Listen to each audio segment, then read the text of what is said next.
Boys, today is gonna be a very hard video for a lot of you guys to watch, because today I'm gonna go through 5 very hard truths that the general UFC fan base just can't handle and are not ready for. That being said, let me know in the comments below, do you guys have any more I should add? I'll probably make this into a semi-series. This will be part 1. There'll be more on the way because there's a lot that you guys are just not ready for.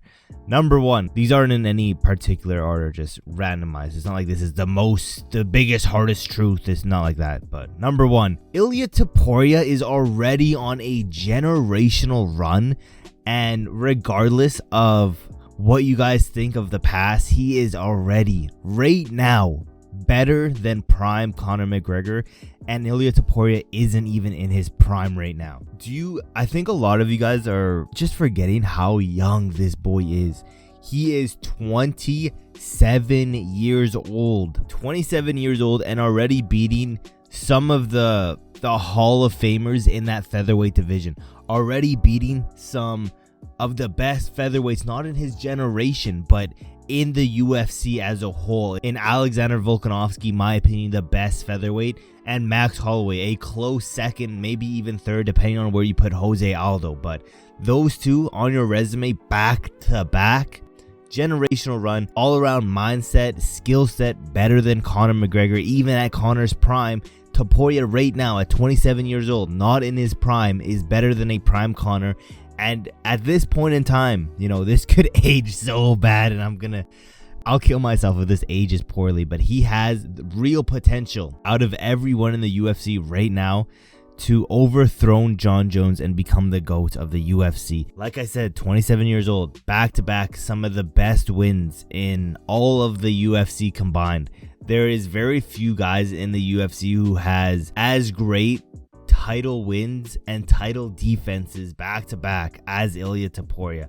There are some guys here that you can think of, but I don't know, 2 back to back. I don't know. I think Max Holloway he should have been at least in the pound for pound discussion, but taking out Volkanovski by KO and then Max Holloway by KO, something that's never been done. Absolute insanity. And there are some, to some people, this won't come as a surprise because there are some Ilia Topuria just lasers out there. But to the general fan base, Ilia Topuria is on a net. Like we talk about Pereira and his generational run. Ilia Topuria is on that same run, my brothers. And it's crazy because Ilia Topuria, if you look at pure resume, I would say has a better resume than someone like a Alex Pereira. What Alex Pereira has going for him is his insane turnaround potential. He comes back every few months to fight, where Ilia Topuria it's every 6 months instead of Pereira where it's every 3 to 2 months.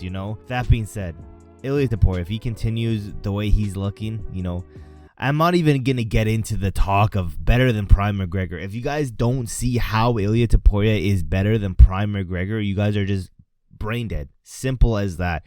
I don't want to see a single person defending Conor McGregor in the comments saying, what are you talking about? Conor clears Ilia Topuria.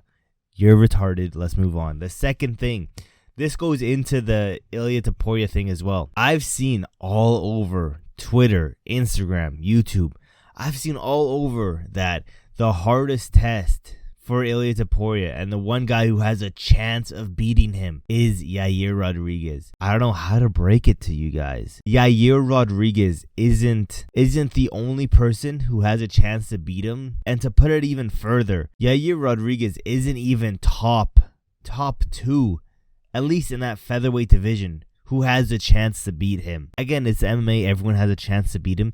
Yair Rodriguez isn't even top 2. I don't understand that people are saying, yeah, Yair Rodriguez clearly is the only guy in featherweight that has a chance to beat Ilia Topuria. How?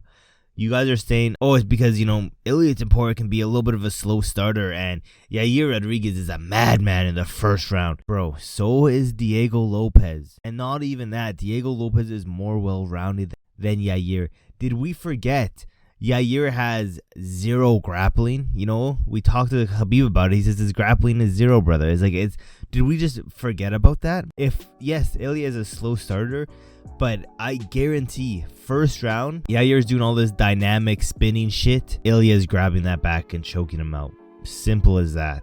Doesn't matter if you're a slow starter. Yair won't be able to get off the ground. Where someone like a Diego Lopez, he's as dynamic, as powerful, as dangerous in the first round, but has a ground game as well. That being said, I have Diego as number 1. Second place, either Mozart or Aljamain, just from pure nut hugging. You know, there's a real possibility that Ilia Topuria loses a decision to someone like a Mozart Evloev being held down for 5 rounds. You know, is that a reality I want to live in? No. Is that a reality I will live in? No, because your boy will be out of here. But that shit could happen. With that being said, let's go down to that third thing. Jon Jones should never be mentioned in the GOAT conversation after countless failed drug tests. This is a very hot take, something that has been talked about as of recently more and more and more. This is a hard truth that you guys need to, it's either all of it is okay or none of it is. And the fact that we have exiled TJ just shows that I think none of it is okay. You know, if we have the same thing for TJ, you know, we gotta have the same thing for Jon. We have a little bit, you know, of scrutiny for Anderson Silva, but none for Jon Jones. How does this make sense? You know, we look at any other sport. If you're taking PEDs, not only are you taken out of the GOAT conversation, I'm pretty sure you're just out of that sport for life. You know, at the end of the day, it's either all okay or none of it's okay. I think none of it is okay. So Jon Jones should never be mentioned in the GOAT conversation at all. You know, maybe yes, we can figure out something for redemption, because everyone does deserve redemption at the end of the day. But I don't know, man. It's either all or none. And right now, I'm going with none, because it's not me that's, you know, exiling TJ Dillashaw. It's the rest of the MMA community. So unless we bring back TJ and be like, yeah, TJ, you're also one of the GOATs. You're also one of the best, you know, bantamweight fighters to ever do it. Unless we start doing that, Jon Jones, your ass is out of the GOAT conversation. Let's keep talking about PEDs and drugs, though. Merab Dvalishvili is on all of the PEDs, all of the EPO, every single thing he can inject into his body, because it is not humanly possible to shoot over 50 takedowns in a fight and still be able to run a marathon. It's just not humanly possible. And then we'll have a bunch of retards up here saying, yeah, but he's probably training at elevation. He's doing non-stop takedowns. That's all he's training. At the end of the day, he could be doing that shit. It's not humanly possible to shoot that many takedowns in a fight, in a 15 or 25 minute fight. It's not humanly possible to do that and still be able to talk super easily, still be able to probably run a 5K easily. It's not humanly possible. This dude's on all the EPO, all the PEDs, and not to mention, does nobody remember that Merab a few years ago didn't have the greatest cardio? Then that boy got choked out, and then the next time we saw him, he had godlike cardio. A little bit sus if you ask me. But you know, what am I saying? This is just like a conspiracy theory. There's no hard data to prove this. There's no footage of how he used to fight beforehand and after to prove this.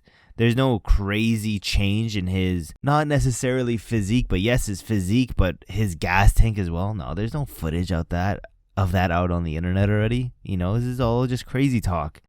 Idiots. Let's go down. The last thing, Kamaru Usman. Your ass is on the list too, buddy. Don't think I forgot about you. Kamaru Usman milks every single foul that he can. And not only does he milk every foul for a breather, he'll milk a shot to the gut and say, no, that was right on the dick. That was right on the tip. He'll milk everything for a breather. Don't believe me? Go watch his past few fights, you know. Go watch the Colby Covington fights. The amount of fake nut shots that dude milked is insane.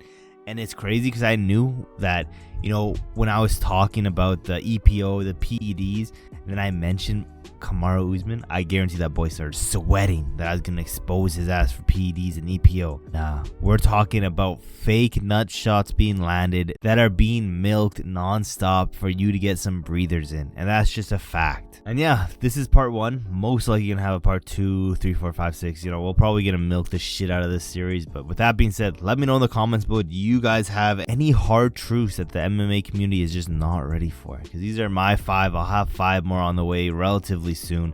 Quickly look at this shit too. Some more hard truth you guys aren't ready for. You guys are being a bunch of hoes. 99% of you guys are watching this shit for free, not helping your boy out get to 1,000 subscribers. That's all I ask. Help your boy out. Stop being a hoe about it. Help your boy out. With all that being said, boys, there's really not that much else left to say except for I will see you guys in my next video.